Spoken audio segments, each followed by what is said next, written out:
लोकशाहीचा बुलंद आवाज, रिपब्लिकन वार्ता महाराष्ट्र। कावलगाव सज्जा तलाठ्याचा प्रताप, महिला शेतकऱ्यांचा वारसा हक्कावर गडांतर, चांगेफळ शिवारातील जमीन फेरफार प्रकरण, बुचाले कुटुंबाचा गंभीर आरोप। बातमी पूर्णा इथून। परभणी जिल्ह्यातील पूर्णा तालुक्यात चांगेफळ शिवारातील गट क्रमांक 31 आणि 45 मधील जमीन संगनमताने हडप केल्याचा गंभीर आरोप बालाजी हरिभाऊ बुचाले यांनी केला आहे। त्यांच्या म्हणण्यानुसार ही जमीन त्यांच्या आजोबांच्या वाटेची होती, मात्र आजोबांचे चुलते बापूराव बुलंगे यांनी स्थानिक तलाठ्याच्या मदतीने संपूर्ण जमीन स्वतःच्या नावावर फेरफार करून घेतल्याचा आरोप करण्यात आला आहे। संभाजी भुजंगराव बुलंगे यांच्या निधनानंतर फक्त मुलगी वारस नाही या चुकीच्या समजुतीचा गैरफायदा घेत भुजंगराव बुलंगे यांनी मुलगी आणि विधवा पत्नीला कोणताही हिस्सा न देता जमीन थेट आपल्या मुलांच्या नावावर टाकल्याचा आरोप बुचाले कुटुंबाने केला आहे। या संबंधात बुचाले कुटुंबियांनी तहसीलदार कार्यालयात अनेक वेळा अर्ज दाखल केले असले तरी तारीख पे तारीख मिळत असून अद्याप न्याय मिळत नसल्याची खंत त्यांनी व्यक्त केली आहे। स्त्रीला न्याय देणारे वारसा हक्काचे कायदे फक्त कागदावरच आहेत का? वडिलांच्या मालमत्तेवर मुलीचा अधिकार केवळ नावापुरता आहे का, असा सवाल त्यांनी प्रशासनाला विचारला आहे। प्रशासनाने तात्काळ चौकशी करून संबंधित दोषींवर कारवाई करावी आणि महिला वारसांना न्याय मिळवून द्यावा अशी मागणी बुचाले कुटुंबियांनी केली आहे। बालाजी हरिभाऊ बुचाले, राणा रावई।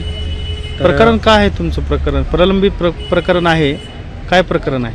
आमचं प्रकरण असं आहे की मौजे चांगेफळ येथील गट क्रमांक 31 व 45 मध्ये ही जमीन आमच्या आजोबाच्या हिश्श्याला यायला हवी होती, परंतु आमच्या आजोबाचे चुलते बापूराव भुजंगराव बुलंगे यांनी तेथील तलाठी साहेब यांच्या संगनमताने भुजंगराव बुलंगे यांच्या निधनानंतर बापूराव बुलंगे यांना फक्त मुलगी आहे याचा गैरफायदा घेऊन आपल्या स्वतःच्या नावे फेर लावून घेतला आणि तेथील सर्व जमीन ही स्वतःच्याच नावे लावून घेऊन नंतर आपल्या मुलामध्ये वाटणीपत्र करून दिली आणि आमच्या आजोबाचे नाव फक्त इतर अधिकारामध्ये ठेवण्यात आले। हा त्यांनी एक प्रकारे गैरफायदा घेतला की मुलगा वारस नसल्यामुळे, आणि आज संभाजी भुजंगराव बुलंगे यांचे 2 वारस, एक त्यांची मुलगी व विधवा पत्नी यांना कुठल्याही प्रकारे हिस्सा मिळू नये यासाठी त्यांनी परत फेरबदल करून फेरफारमध्ये आपल्या मुलांची नावे वगैरे ॲड केलेत। याचं प्रकरणाची आम्हाला माहिती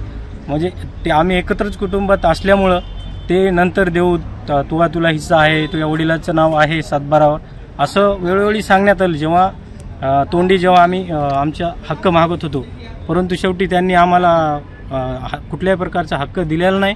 त्यामुळे आम्ही माननीय तहसीलदार साहेबाकडे अर्ज केलेला आहे, परंतु त्याला भरपूर दिवस झाले चालू आहे। एवढंच की आता तारखेवर तारखी देत आहेत, आम्हाला कुठल्याही प्रकारचा न्याय मिळत नाही।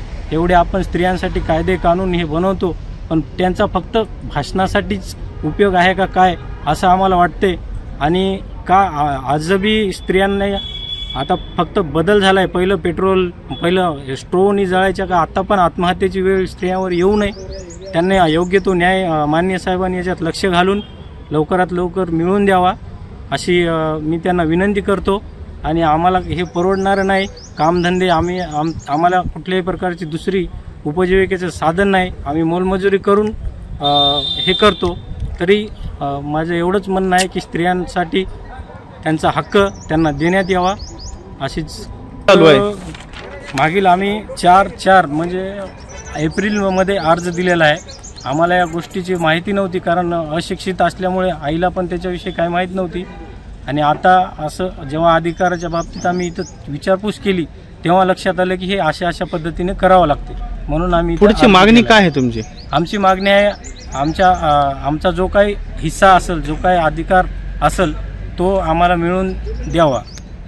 रिपब्लिकन वार्ता महाराष्ट्र न्यूजसाठी जिल्हा प्रतिनिधी सय्यद सलीम सुहागणकर, परभणी।